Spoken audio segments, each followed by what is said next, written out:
મહાનગરપાલિકામાં કોંગ્રેસ કાર્યકરો દ્વારા વિરોધ કરાયો। જી હા, આપને વિગતો આપી દઈએ કે જ્યાં સ્ટેન્ડિંગ કમિટીની બેઠક મળે તે પહેલા જ વિરોધ કર્યો।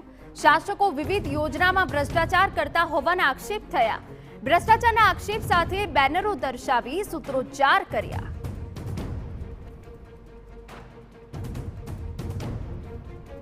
વરસાદ પડ્યો જે રોડો બન્યા હતા એ રોડની જગ્યાએ હવે કાકરીઓ હાથમાં આવે છે। આ ખુલ્લો ભ્રષ્ટાચાર છે। તળાવની પાળમાં પણ અમે આની પહેલા પણ કીધું કે ખૂબ મોટા પ્રમાણમાં ભ્રષ્ટાચાર થયો છે। આજે પણ એ ભ્રષ્ટાચાર આ લોકોની આંખ નીચે ચાલુ છે। જામનગરની આરોગ્ય શાખા હોય, જામનગરનો ઓવરબ્રિજ બનતો હોય, જામનગરનો કચરાનો પ્રશ્ન હોય, જે જામનગરની જનતાના મુખ્ય પ્રશ્ન છે, એમાં ભાજપે ભ્રષ્ટાચારમાં ક્યાંય પાછું વળી નથી જોયું। આજે પણ જે જામનગર મહાનગરપાલિકાની સ્ટેન્ડિંગ કમિટી હોય છે ત્યાં ચેરમેન પણ પહેલા ભાજપની સંકલન મિટિંગમાં કેટલું ભાજપને દેવું અને કેટલું પ્રજાને દેવું એ નક્કી કરીને સ્ટેન્ડિંગમાં આવતા હોય ત્યારે આ સ્ટેન્ડિંગ કમિટી હું કહું છું કે આ ભાજપની સ્ટેન્ડિંગ કમિટી ભ્રષ્ટાચારની સ્ટેન્ડિંગ કમિટી છે। અમે આનો વિરોધ કરીએ છીએ। સમાચાર છોટા